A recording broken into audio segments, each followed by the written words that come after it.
Today we talk with Dr. Jess Peatross on the subject of Lyme disease and mold toxicity. She's a huge expert in this area. She's worked with it for a very long time, having come from conventional medicine and be like, hey, this isn't quite working in the way that I want to. So she has created and outlined this holistic protocol that uses interventions, lymphatic drainage, detox, herbals, a whole wealth of things that really get to the root of the problem and help the people to heal. So if you don't know who she is, she's helped thousands of people get better from Lyme and mold, including 2 people that work for me. So I was really excited to do this interview. I think she is doing amazing work in the world and that she's helped a lot of people. So I hope this is helpful for you as well. Thank you, Dr. Peatross, so much for joining me today. It's a huge honor. There's a couple people that work with me that have been healed through your method. I know you work extensively with Lyme and mold and just helping people to get to the root of the cause. How do we get rid of this bug, this toxicity, and really heal our lives from a holistic perspective? So I really love your work and I'm excited to dig into today. So thanks for joining. Oh, thanks for having me. I'm really honored to be here. And please call me Dr. Jess. It's easier anyway. So yeah, sorry, Dr. Jess. No problem. We'll do that going forward. So I know you had a history, you're an MD, right? Correct. So you came through kind of conventional medicine and that's transformed into where you're using a more holistic approach, some integrative approaches, natural interventions that help people. So what was that journey like for you? It was a pretty wild ride, to be honest with you.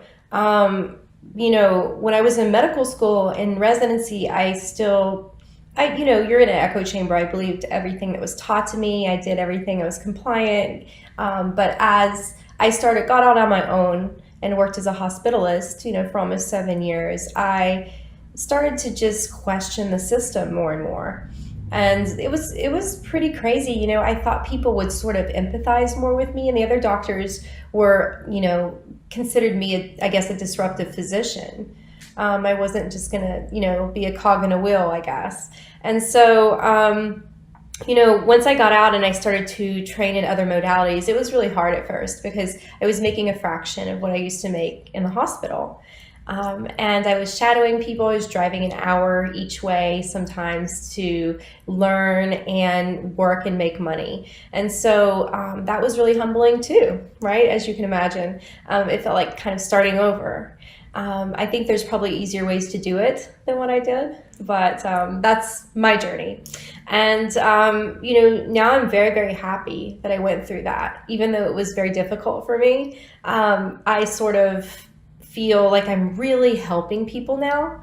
I'm actually happy, and when you're happy, you can make other people or patients happy because you have to find it from inside first. And I feel like I'm actually getting to the root cause. So thank you for the introduction. I feel like I am accomplishing that for people now, and I feel more free and unrestricted, and I think people have hope also when you tell them the truth about things. Yeah, and I know you've helped thousands, and I don't know how many, but a lot of people with Lyme and mold and a variety of things. So when the practitioners were, you're going through the conventional approach, and they said, "Dr. Jess is disruptive," what did you mean by that? Yeah, good question. Well, so I'll give you some specific examples of things that I did that were probably a little rogue. I actually really got bothered by discharging patients on so many medications. I'm sure you've heard, or you've seen 40, 50 different medications sometimes. I mean, the medication reconciliations in the hospital are ridiculous. And so I started to question that. And were we really helping people that were bouncing back in the emergency department that I saw, every week? And then I started to question what we were feeding sick people in the hospital.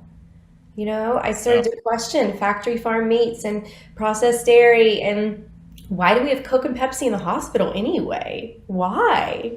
It's pretty insightful, like into what they value when you're seeing like, oh, you can drink a coffee with sugar like 2 days before your heart surgery is like, that doesn't make a lot of sense. Or you just went through surgery, here's some chicken tenders and fries. It's like, there's not a whole lot of valuation on like just overall health and food as being the primary source for that.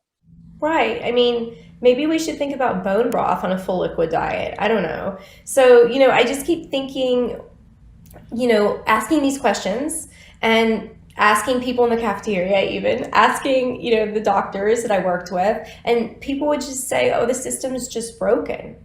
That's where it is right now. And it was sort of like this, we don't like it, but we're accepting it. Hmm. And I couldn't do it. I just I couldn't be happy knowing that I was not furthering people's health like I had signed up for, or that's what I felt anyway. And so I guess the last straw was when I wrote in the electronic medical record, or the patient's chart, this patient has been on Prevacid, a proton pump inhibitor, for the last 7 years, and the package insert clearly says 6 months to 1 year. And what happened was the primary care doctor who saw that patient on an outpatient basis called the lead hospitalist of my team to complain. So I was considered sort of a liability at that point, right? Who, I guess no one likes to be called out. So that was a mistake on my part, but I got set down. And they said to me, you can't do that anymore, or, we can't work together. And I just said, you know what, I quit. And it was a little scary. I didn't know what I was going to do, but it worked out in the end. So what was your transition? Because you primarily focus on Lyme and mold, right? Like you would say that's your primary focus? Nowadays, yes. Okay. So what was your transition into that like? Oh yeah, that's a good one. So before I was a internal medicine based hospitalist. And after that, I started to sort of work on an outpatient basis as a primary care doctor, just more in the integrative functional space. So the transition I was in California at the time. I had moved from Kentucky, and or Kentucky, Portland, and then California. So I was working in the hospital, and then basically in Portland, in California, and then basically transitioned over to outpatient care. And then I started shadowing a naturopathic doctor in East LA, driving an hour there and back, and then would go to Whitaker Wellness, where Julian Whitaker was one of my mentors, and work with the doctors there. And they did a lot of different functional and root cause modalities. After that,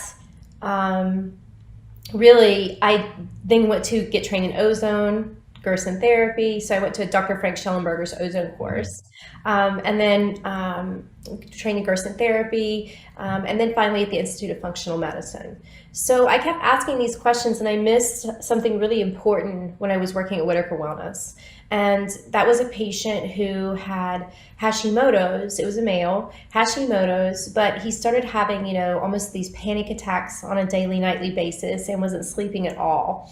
And I really hadn't gotten into Lyme huge yet and seen all the different symptoms and how it can be the great mimicker. And so I was working with Dr. Mark Philaday, and I asked him for a secondary consult, and he found it. And so when something like that happens to you as a doctor, or I guess as any healer, you rarely miss it again, right? Yeah. It's, sometimes these failures or a lot of times these failures are necessary on your trip to success. And so once I missed that, I started to really dive into the research, and I started to look and see the different symptoms and study up on it, because my goal always was to find why a person was sick, to ask the why, what, when, where questions. I always wanted to get to the root cause, because I had been so put off by conventional medicine giving Band-Aids, 50 of them sometimes, as a hospitalist.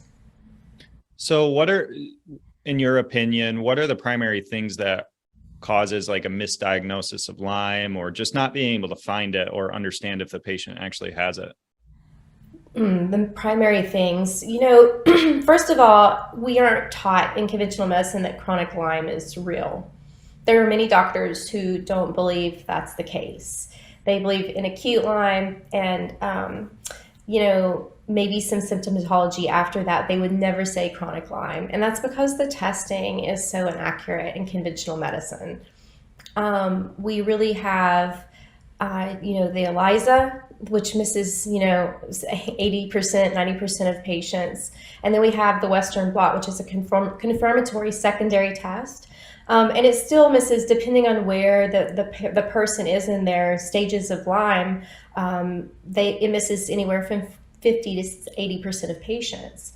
And so we still have this very inaccurate testing that makes patients not chase that diagnosis once the test comes back negative. And so there's been a lot of functional tests created for that reason. The only problem with them is they're quite pricey. And Okay. so a lot of the patients just can't afford it. I get it. Like, they're really expensive. And if insurance doesn't cover it, what does this population do? Yeah, that is a tough thing. I mean, even going through, we had a summit recently, which you were on. I didn't interview you. I did part of them, but I you saw were on our summit, which was great. But yeah, I tried to ask almost every person, like, if I have no money, what can I do? And generally, you can boil down some sort of principle to that, but it is tough because there's just so many things that cost money. And how do you kind of solve that problem for people to where it's more accessible? But for you guys, so what are like the tests that you're using that you're like, these are good tests to take if you're suspicious of Lyme? I have a handful of tests that I would recommend depending on what the patient wants. The other issue I should mention with indirect antibody testing, which is, the bands that we're looking for with Lyme disease, that is, if patients' immune systems aren't up to par, or if they're compromised, then they may not be able to produce antibody levels that produce a positive band on the test. Mm. So we have to consider that as well. I forgot to mention that. So some of the tests that I really like, Iogenics, it's very expensive though, and insurance doesn't cover it. I also really love Vibrant Labs. They have some great tick-borne panels as well. Tick-borne 1, which is some co-infections, and tick-borne 2.0, which are a lot more co-infections and viruses and things. And then I also really like Armin Labs, which is based out of Germany. That's a great testing modality as well. And all of these have upgraded science than more than just the Western blot, and are really looking at a number of different ways to test the Lyme bacteria. So if you really want to know, you may have to pay more, but it's really worth it. It's really worth it to have answers like that. When you say it's expensive, like what kind of price range are you saying? Yeah, so anywhere from probably $700, $800 up to two grand or more. Okay. That's like I would say a ballpark range right off the bat. I haven't looked at if they upgraded their testing, or I'm sorry, upgraded their pricing recently. So don't quote me on that, but it's around that range nowadays. I've heard of some people diagnosing based off symptoms. In your experience, is that a reasonably accurate way to go? It really depends on the practitioner and their treatment modalities and plan. And, you know, for example, why I say that. Well, I start everyone off with opening their drainage or natural emunctories. And so if the practitioner is planning on doing that, let's say the patient can't afford testing or whatnot, if the practitioner is just going to open drainage pathways regardless of whether there was a positive Lyme test, just because the patient feels poorly, may have brain fog, joint pains, things like that, chronic fatigue. I would start with opening drainage there anyway. So if regardless of if there's a positive test, so often I'll start patients there, and if you consider that a protocol or treatment, then yeah. But if someone has very specific herbs for Lyme that they want to use that have side effects, then you may want, to really look and see and be sure before just throwing that on them. Yeah, and that is one of the advantages of holistic medicine is that, hey, we're just getting the terrain healthy so that it's capable of fighting this bug or this toxicity and that kind of thing. And so you can go a pretty decent distance just by optimizing the body, essentially. But what are some of the issues? Like, why is it so difficult to diagnose? I mean, it seems like if there's an infection, it would be pretty easy. I know you said there's the immune burden, but it seems like it would be pretty easy. That's a great question. So we think when we think of a bacterial infection, especially, we think of it being in the blood. But the Lyme bacterium Borrelia is a corkscrew shaped bacteria. Hmm. So it actually is able to burrow into the lining of things like synovial fluid, like lymph. It doesn't really hide out in the bloodstream very often.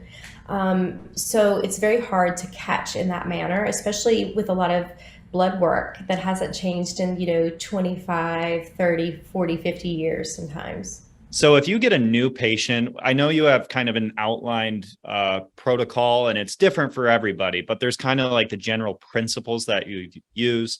I've seen kill, bind, and sweat, which I don't know what component that is or if that's the whole thing, but could you walk me through what a new patient might see when they're coming to work with you? Sure. So just to clarify, I don't do one-on-ones anymore, so don't get everybody too excited. But let me explain to you my process of how this happens. What I found the most successful for people, because that's what I'm after, the most success with my patients, is to sit down and there's no way out of this. You have to sit down and you have to have an hour to an hour intake. You have to talk to someone. You have to Mhm. get to know someone. And so during that time, I'm actually asking them, did you have a happy and healthy childhood? How about adolescence? How about college age? How about young adulthood? Were there any traumas? Were there any things that scared you? I really get into the details with them because that mind, body, spirit, mental health is very important in how I practice. Then I go on to eventually screen their drainage pathways, as I just talked about. So that looks like looking for the liver, the bowels, the bile, the sweat pathway, mitochondria, cycles for women. There's so many different kidneys, lungs, right? So many different emunctories. And looking to see where the patient might be stagnant or where their body may be not performing in tip top shape. Because for me, a lot of people are sick due to things stuck inside their body or exposures in their body that do not belong there. And that's things like pesticides, parabens, flame retardants, forever chemicals, right? And not, I don't want to leave out trauma as well, which can be stored in the body. Stealth pathogens, heavy metals, right? So I want to screen to see where there might be an issue in their body getting rid of those exposures. I also really want to reel in their diet, right? I also really want to reel in their mindset and their nervous system if it's dysregulated, right? A lot of people are stuck in flight or fight. So all of these things need to be addressed before you give anyone a detox or go killing anything like Lyme or Candida or whatnot in the body, right?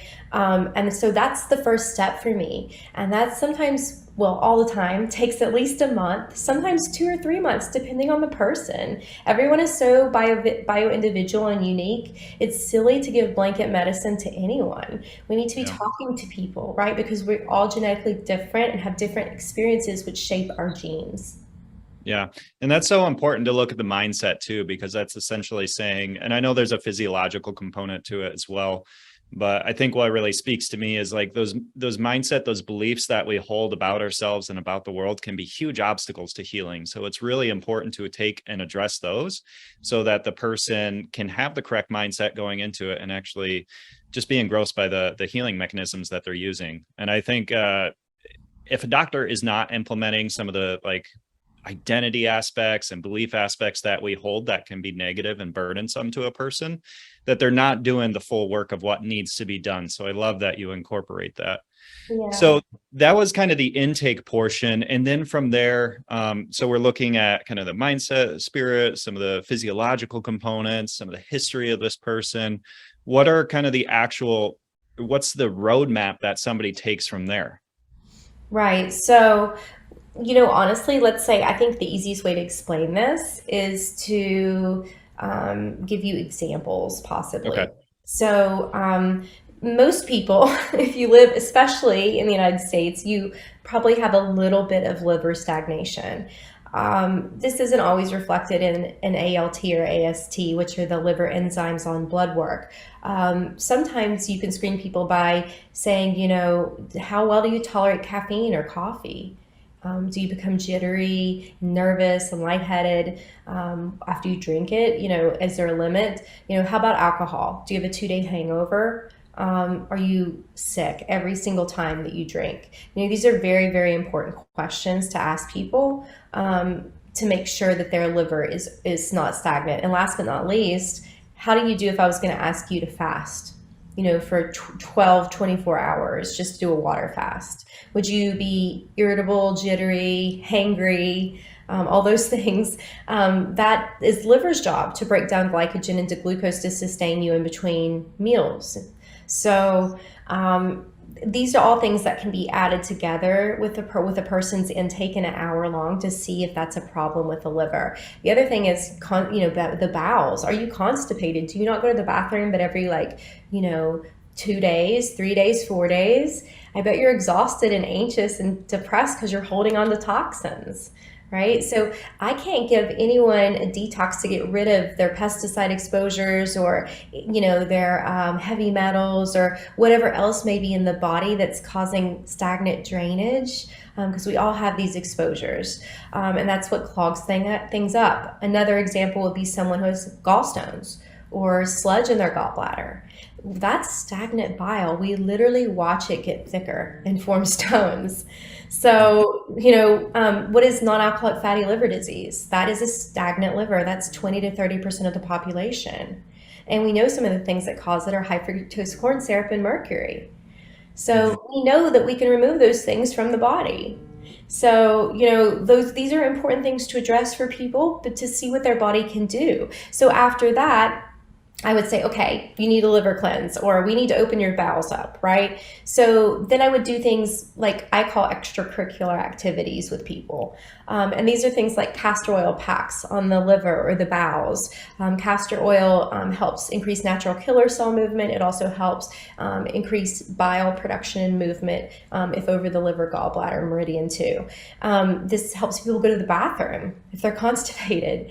And it's important. Also sweating. If people can't sweat, I'll have them get in a sauna, slowly work up as they tolerate it. I'll have people drinking minerals, right, to give the foundations of building blocks that they need for just running daily, mitochondria and all the other activities in their body. I'll make sure that they're getting sunlight every day, that they're sleeping well, right? That their diet is completely reeled in, free of pesticides if they can, gluten, especially if they're sensitive, processed dairy, any sort of convenience packaged food, grass-fed meats, wild-caught fish, things like that. And then I'm a big fan of binders if we're going to talk supplements. So they're molecularly sticky and they help pull things out that don't belong in the body. I also will use supplements to help the liver, help the bowels, depending on the person. Yeah, and it sounds like there's a little bit of a methodology to it as well. It's not like, hey, just do a liver cleanse, do the lymphatic drainage, do this like all at the same time and just do it randomly. Like there is a methodology. You're taking into account the person and how they, what they need. Would that be accurate? Yeah, some people are so sensitive and other Yeah. people aren't. And some people can handle so much more than other people. I'm someone that's a warrior genotype, so I can handle a lot more supplements than other people can, or a lot more drainage in one day. I could get in a sauna and do lymph drainage and, some emotional work and be fine, and other people would be wiped out. So you have to really know the person, and they kind of have to know themselves to be able to speak to you about it. When we say drainage, can you be a little bit more specific about what that means? Because I'm familiar with like lymphatics and the system to a degree, but I'm just getting into this kind of like, hey, there's this lymph system that needs to be drained and it needs to be running well so that we can detox. Can you kind of define and explain that a little bit more? Absolutely. So when I talk drainage, I mean that All of us have exposures every day because we live in a toxic world. We just do right now. It's the way things are. It's in the air, it's in the soil, it's in the food, it's in the water, it's in our minds a lot, right? So, we have to keep, if we all have these exposures, the only way to help ourselves is really to keep our natural drainage pathways open. And everyone needs a little bit of help. I do too. We're all like that because of what's going on in the world. So, the best way to do that is to make sure that you're going to the bathroom 2 to 3 times per day. If you're not, I'm a big fan of colon hydrotherapy. I went a couple days ago, actually, myself. I've been trained in Gerson therapy, so, a liver cleanse can sometimes mean a coffee enema. I don't start that right out of the gates with people. That's super daunting. I was scared to do it too. That's like a second tier part of my treatment. Yeah, right? I know exactly what you mean. Because we're having dinner conversation, rectal and vaginal insufflation or whatever. That's ozone. But a lot of people, it's like once you get going down this road, you understand like, hey, not everything needs to be glamorous or like this cool new pill or whatever. Like sometimes stuff just works and it helps you get better. And that's really the key thing that we need to be seeking out. Yeah, I have a lot of people come to me who really have the want and need to get better, and they don't have the funds, and they can't afford to buy an infrared sauna, and they can't afford to get a vibration plate or, some sort of bioresonance tool. They can't afford that stuff. And so what tools do everyone have access, or does everyone have access to, that are free or minimally, or affordable for people, right? And that's things like sunlight and movement Yeah. and trying to get restorative sleep, which no one can beat sleep. Sleep is the best doctor there is. Mhm. And not everyone can afford like organic food. Maybe you do a window box garden. If you don't have land. If you have land, do a little garden. Then you know exactly where things come from. So I just try and think of ideas that are practical for people, because once we get into the supplements, it starts to get expensive, right? It does. And there is a lot of principles that you can take and apply. I try to encourage people towards that. Like they get overwhelmed by the complexity of all the information they're hearing. Essentially, there's too much. And then how do I distill that down into a practical way and then financially take care of that as well? But realistically, it's like there's a lot of amazing things you can do for relatively cheap, like good water, good air, good sleep, good movement. I like to post videos on Instagram sometime of just like chopping wood and doing things outside, because like to me that's the best form of movement I can do, because I'm outside in the sun. I'm doing something kind of therapeutic where I'm focused on it and just enjoying it, and I'm also getting my hands in the dirt and getting exposed to different microbes. And I don't know, there's just a lot of ways you can simplify.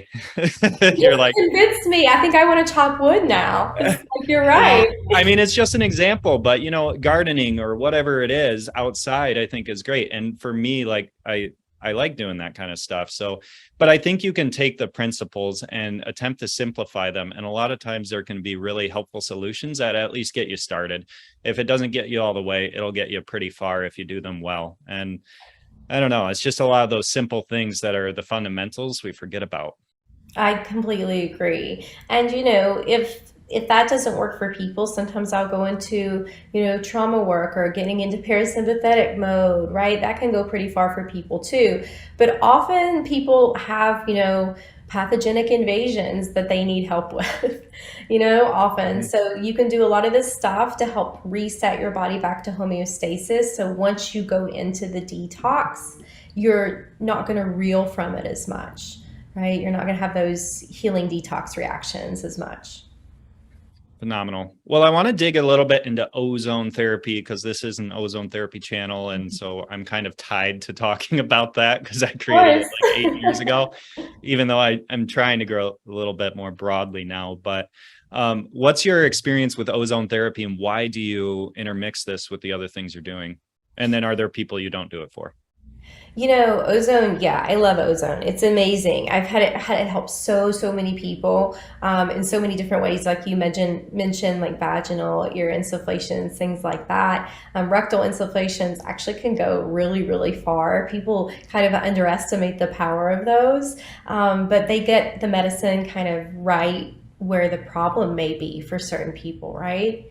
Especially if they're dealing with, something like cancer, or, maybe you have continual, candida infections, right? Something like ozone has been huge for people like that. And honestly, IV ozone for people. I've seen, I have an ozone sauna personally. I don't know if you knew that, but I love it. And so I've seen IV ozone work amazing for people too, especially if they're ready and they are on the second tier of treatment, which is, the killing or eradicating phase, because ozone hyperoxygenates the body so well. And there are so many pathogens that just can't live in oxygen and thrive in that environment. And so for people, it really kind of makes them feel amazing, kind of rejuvenates their body, right? Because their body needs oxygen for all the mitochondria to work too.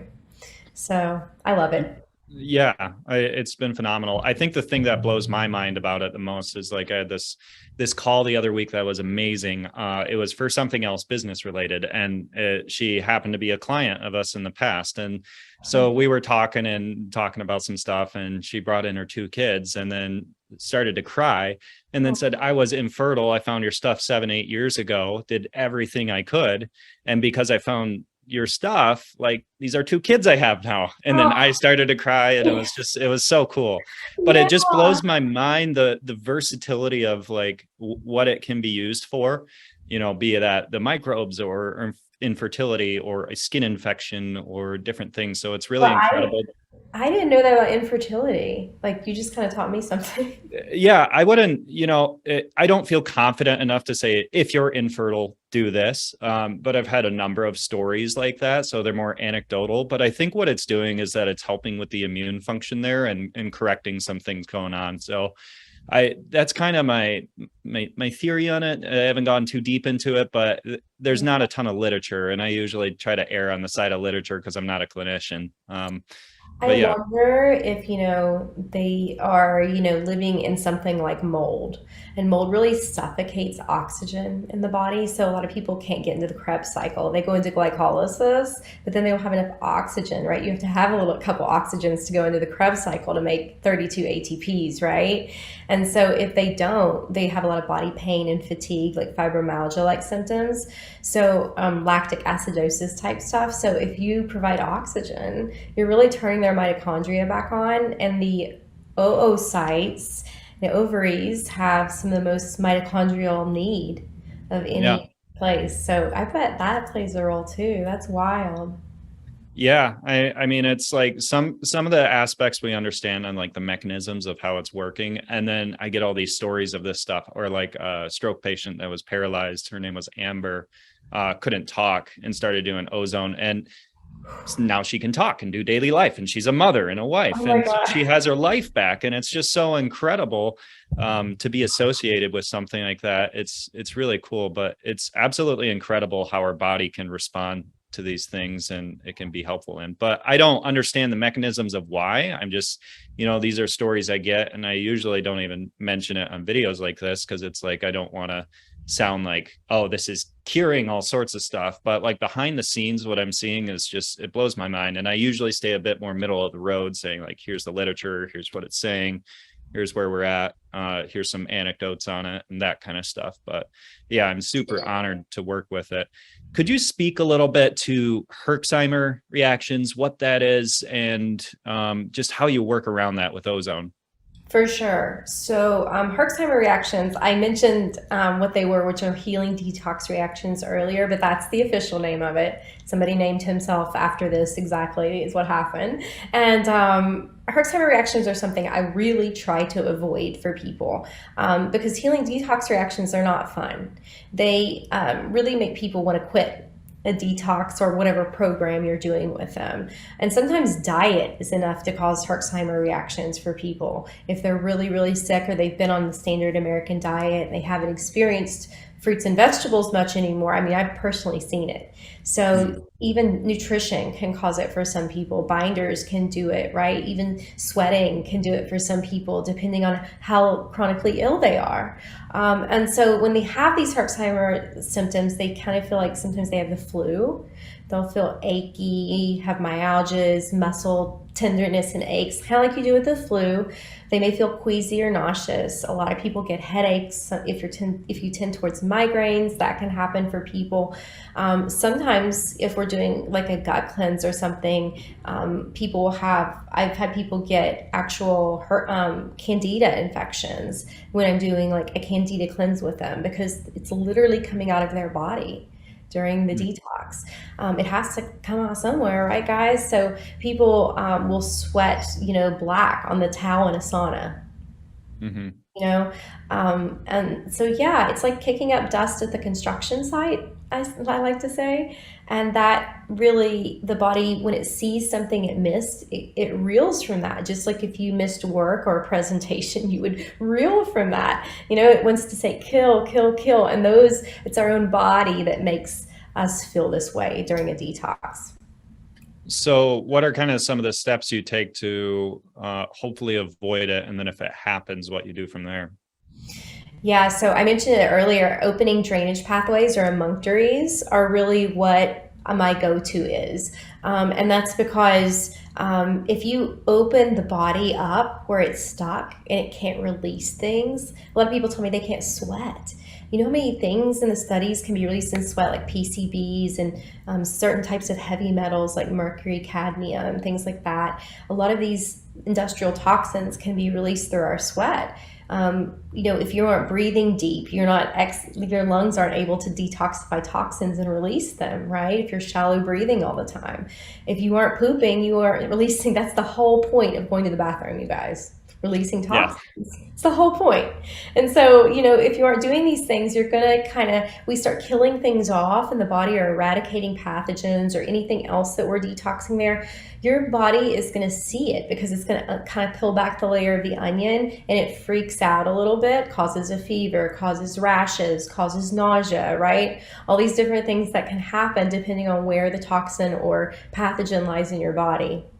And so these people, I really want people to kind of try to open drainage so you can dump some of those things out beforehand. You're not recirculating the toxin like you would be if you were stagnant. Okay, that's helpful. And I want to touch on dentistry a little bit, because I think that we just tend not to think about it. For some reason, dentistry is like one of the few things that it's like somehow removed from the rest of the body, even though they're bones right in your face, and you throw metal through the brain, right? It's crazy. Yeah. Or like, I like it when dentists say, like, you think it's okay to put mercury in your head? Like it's not. But anyway, can you touch on dentistry a little bit and how you incorporate that with what you do? Yes. So with dentistry, I am definitely no dentist, I must say, right? And I personally had 4 mercury fillings in my own mouth up until 2014. So I am very, very, very strict on people with their dental habits and what has happened in their past with their dental history. In fact, that's one of the things that I directly ask about in my intake in an hour with people is, tell me if you've had any root canals, if you do have mercury fillings, did you have wisdom teeth removed? And afterwards, did you get what's known as a dry socket, which is an infection? Those little syringes they made you squirt water back there in? That's to prevent a dry socket. So if you got an infection there, they may have given you a clove packet. They may or may not have given you antibiotics, and it kind of just healed up. But sometimes there's a simmering infection still there in the base of the gums for people, and it's like your immune system's constantly triggered, right? And constantly has to take care of that. So part of your energy supply and your immune cells are always having to give attention to that part of the body. So I love, one of my favorite uses for ozone is in dentistry. Oh my gosh, like the wonders I personally have experience with it personally, and what I've seen from my patients and clients with the right biological dentist who uses ozone, who knows what they're doing, who understands the detriments of what we're doing in regular dentistry. It's like gold. Yeah, it can be really helpful. And you can do oil pulling with ozone oil because, it needs to get deep into the tooth, but that's a stronger antiseptic than your typical oil. So it usually can be pretty helpful for oil pulling. So that's That's great, Dr. Jess. I feel like I could talk for a few hours. You know, you have a lot of information. We could talk about saunas, castor oil packs, ozone, a lot more in depth. But I want to encourage people, you know, Dr. Jess, what is your website? Go and check that out because you'll have a lot of information there and all this stuff. For sure. So I have actually two different websites. So it depends on I'll tell you guys the one with all the blogs on it. So DRJESSMD, so drjessmd.com is my website with all the blogs on it. You can find stuff on Lyme, on parasites, on mold, on H. pylori, on a number of different things, and just things on sleep and hormones as well. There's an FAQ on there about how to do kill, bind, sweat, which is kind of a second tier treatment. It's giving an herbal antimicrobial, taking a binder, and then getting in a sauna or hot bath to sweat out what we just mopped up.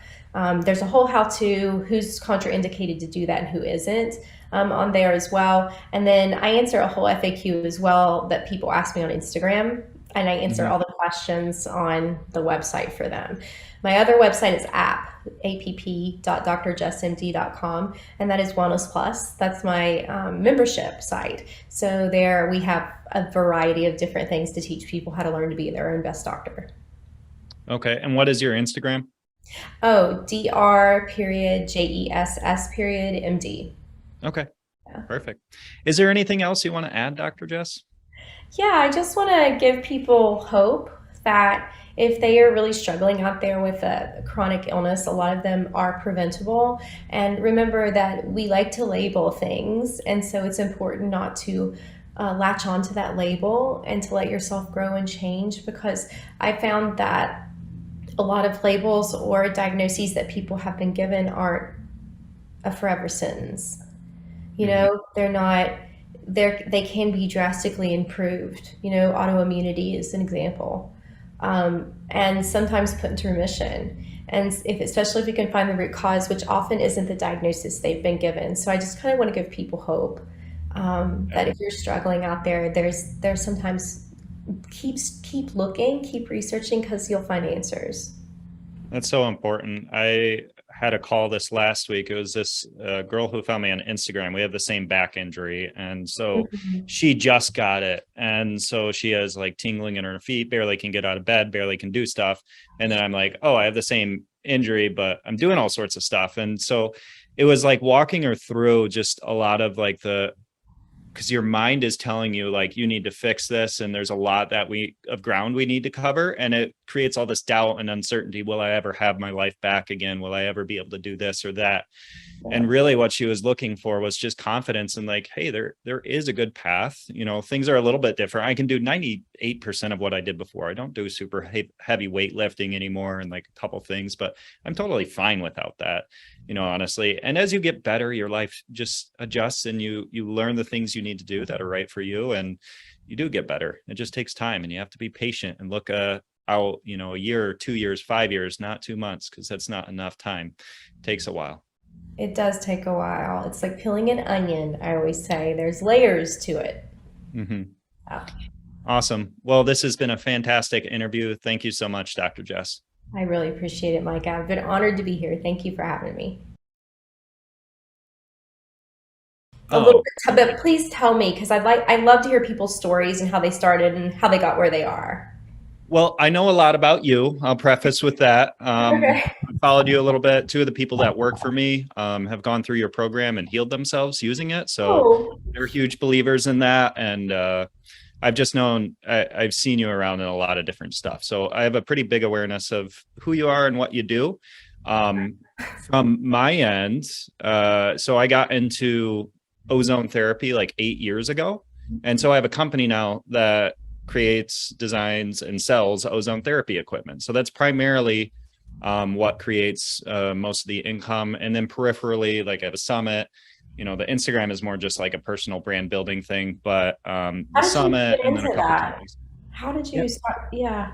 Yeah. So my brother was diagnosed with a glioblastoma, a brain tumor. Yeah. Which did end up taking his life, unfortunately, but he lived way longer than anticipated. But that kind of fueled my family into looking into alternatives and my dad. And so I was kind of going down that road a little bit. And then, cause he was primarily a guinea pig for, Johns Hopkins, cause it was a rare brain tumor. They didn't know what to do. And they said, most of our patients only live 5 years, so we don't have to do anything after that, It's basically. So they sad. didn't know what to do either. But he was, went through 9 open brain surgeries, so not able to like really critically think about stuff very well, and kind of just did what they suggested. So we were looking into alternatives, ozone therapy. I got into that primarily through my dad, because I was working for my dad. He was working with something called ultraviolet blood irradiation. And all the doctors I was talking to while I was going through nursing school were talking about ozone. I found it really interesting and worked with an engineer here and started fixing some problems with it, and then started selling the equipment, and then just kind of snowballed from there. So and I love it. So it's been a great, really fascinating, very fulfilling industry to work in. Isn't it? It feels really like Christmas to help people heal. Oh, absolutely. I mean, I cry all the time just when people come up and tell me their Me stories. too. I Me can't too. help it. Same. Same. That means you're a true healer. Yeah, I mean, I'm a little bit removed, I provide the equipment, but still amazing stories and just a lot of amazing stuff that has happened over the years. So it's, it's very emotional, and it's super engaging. I mean, you have that side of it. You have the technicals of ozone therapy, which I love, and that you can dive as deep as you want into. And then you have the business side, which is super fun because I get to work with people that I love working with. So it is just kind of this ball of stuff that I'm like, man, I was created for this. Like, I just love it. So, Man, you took it's what Rumi says, the cracks are where the light enters. You took that pain of having experienced loss of your brother and alchemized that into something that helped so many other people. So that's really, I mean, I know it's painful, but that was a beautiful story. So. Oh, thank you. Yeah, I appreciate it. I mean, Yeah. I'm just hugely blessed because it's kind of like you fall into something and didn't really, it's a guess at first. And then, something works enough to work. Because I started, I'm not like a business or don't have a history in business. I started with $2,000. So it's like, I didn't come into this with money trying to figure out like how to tackle this industry. It's more like, how can I make something that works and will people like it? So, but it worked out. So I'm super thankful for that. That's amazing. For a long time, and you're in the US, are you US based? Michigan. Yeah. Michigan. So, for the longest time, I didn't trust any ozone companies that weren't Canadian because Yeah. people in the US didn't know, and we didn't have any guidelines or regulations or anything like Canada did. So I was always using like Pure 03, longevity, right? So the companies like that. So I'm really excited to meet someone who's doing it right in the US, Yeah. It's a blast. And we'll have some really cool stuff coming out next year. We're kind of finally to the phase where there's enough income for us to like really make some big steps. So that's pretty exciting to be at that. And I think it will make a big difference for just the credibility behind it, the ease of use, more doctors getting into it and all that. But I love anyway, it.